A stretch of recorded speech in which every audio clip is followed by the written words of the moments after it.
Johnson and Johnson நிறுவனத்தின் talk அடிப்படையிலான baby பவுடரை பயன்படுத்தியதால் புற்றுநோய் ஏற்பட்டு உயிரிழந்ததாக தொடரப்பட்ட வழக்கில் பாதிக்கப்பட்ட குடும்பத்தினருக்கு 8000 கோடி ரூபாய் இழப்பீடு வழங்க அமெரிக்க நீதிமன்றம் உத்தரவிட்டுள்ளது. அமெரிக்காவின் நியூஜெர்சி மாநிலத்தை தலைமையிடமாக கொண்டு 1886ஆம் ஆண்டு தொடங்கப்பட்டது ஜான்சன் அண்ட் ஜான்சன் நிறுவனம். Robert would Johnson, James would Johnson, Edward meet Johnson என்ற 3 சகோதரர்கள் இந்த நிறுவனத்தை தொடங்கி உலகம் முழுவதும் கிளைகளை பரப்பினர். குழந்தைகளுக்கான powder, shampoo, soap, massage oil என விதவிதமான பொருட்களை தயாரித்து தாய்மார்களின் பெரும் ஆதரவை பெற்றது.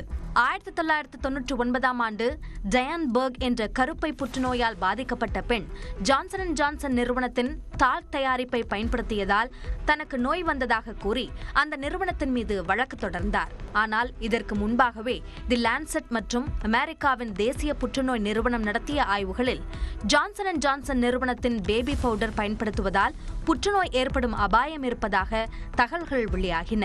வழக்கு தொடர்ந்த டயான் பர்கிற்கு சுமார் 12 கோடி ரூபாய் இழப்பீடு தர ஜான்சன் அண்ட் ஜான்சன் நிறுவனம் முன்வந்தது. ஆனால் அதனை டயான் பர்க் நிராகரித்து விட்டார். டயான் பர்க் தொடர்ந்த வழக்கில் ஜான்சன் அண்ட் ஜான்சன் நிறுவனத்தை குற்றவாளி என நீதிமன்றம் அறிவித்தது. டாக் பவுடர் பயன்பாட்டால் கருப்பை புற்றுநோய் ஏற்படக்கூடிய ஆபத்து குறித்து நுகர்வோருக்கு போதுமான எச்சரிக்கை அளிக்க நிறுவனம் தவறிவிட்டதாகவும் நீதிபதிகள் கூறினர்.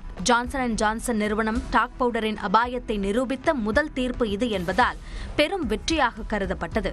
இதுவே பின்னாட்களில் அந்த நிறுவனத்திற்கு எதிராக பல பில்லியன் டாலர் அபராதங்கள் விதிக்கப்பட்ட ஆயிரக்கணக்கான வழக்குகளுக்கு வழிவகுத்தது. சர்ச்சை மற்றும் ஆயிரக்கணக்கான வழக்குகளால் 2023ஆம் ஆண்டு டாக் அடிப்படையிலான பவுடர் தயாரிப்பை ஜான்சன் அண்ட் ஜான்சன் நிறுவனம் நிறுத்திக் கொண்டது. இந்த நிலையில் கலிபோர்னியாவில் உள்ள லாஸ் ஏஞ்சல்ஸ் நீதிமன்றத்தில் மே மூர் என்ற பெண்ணின் குடும்பத்தினர் ஜான்சன் அண்ட் ஜான்சன் நிறுவனத்திற்கு எதிராக வழக்கு தொடர்ந்தனர். டாக் அடிப்படையிலான பேபி பவுடரில் இருந்த ஆஸ்பெஸ்டாஸ் காரணமாக மே மூருக்கு மீசோதெலோமியா என்ற அரிய வகை புற்றுநோய் ஏற்பட்டு உயிரிழந்ததாக குற்றம் சாட்டினர். இந்த வழக்கில் தீர்ப்பளித்த நீதிமன்றம் மே மூரின் குடும்பத்தினருக்கு ஜான்சன் அண்ட் ஜான்சன் நிறுவனம் 966 மில்லியன் அமெரிக்க டாலர்களை வழங்க உத்தரவிட்டுள்ளது.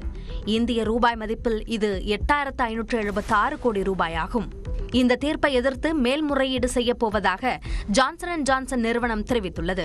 மேலும் தங்கள் தயாரிப்புகள் பாதுகாப்பானவை என்றும் அவற்றில் ஆஸ்பெஸ்டாஸ் இல்லை என்றும் புற்றுநோயை ஏற்படுத்தவில்லை என்றும் நிறுவனம் தொடர்ந்து மறுத்து வருகிறது.